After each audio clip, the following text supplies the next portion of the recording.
Inquisitor, meet Hawke, the champion of Kirkwall. Though I don't use that title much anymore. Hawke, the Inquisitor. I figured you might have some friendly advice about Corypheus. You and I did fight him, after all.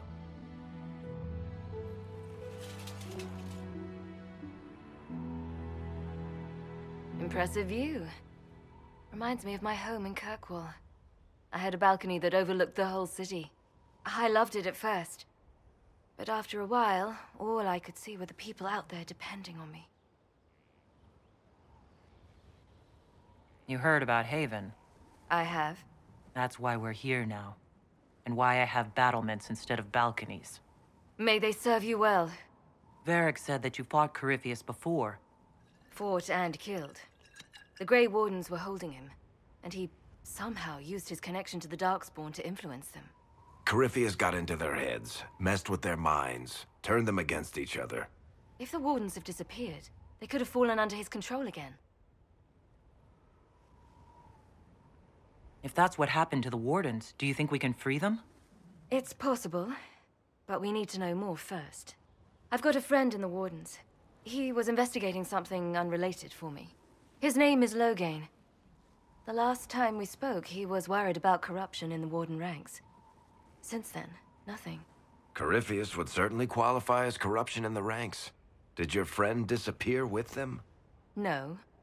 He told me he'd be hiding in an old smuggler's cave near Crestwood. If you didn't know about Corypheus, what were you doing with the Wardens? The Templars in Kirkwall were using a strange form of lyrium.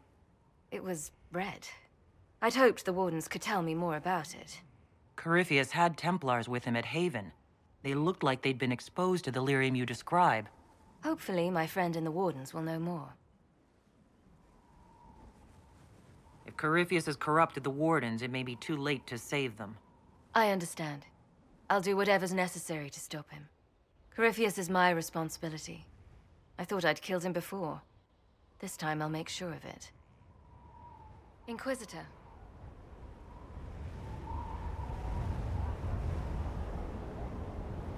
You said you thought you killed Corypheus?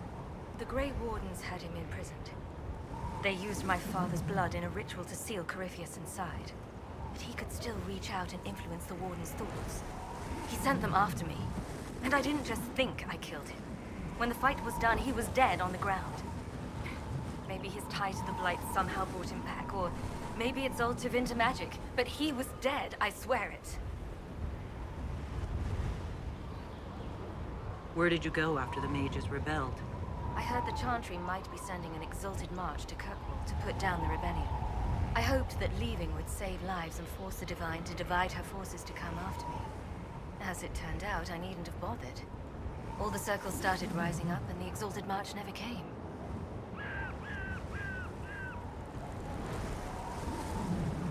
I'd like to know more about Anders. What was he like? I don't know if there ever was just an Anders. He was crazy. By the end, there was nothing left in him, except this insane need to start a war no one could win. I heard you had family and friends in Kirkwall. Where are they now? Meryl is helping Elven refugees who were displaced by the war. I didn't want to take her away from that. Meryl spent enough time fighting for her life with me.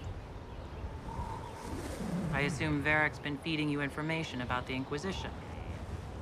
What did he say about me? Only good things, I promise.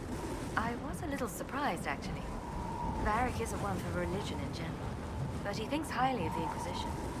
I think the exact phrase was, has a good shot at fixing Blondie's mess. We'll talk later. I'll meet you at Crestwood.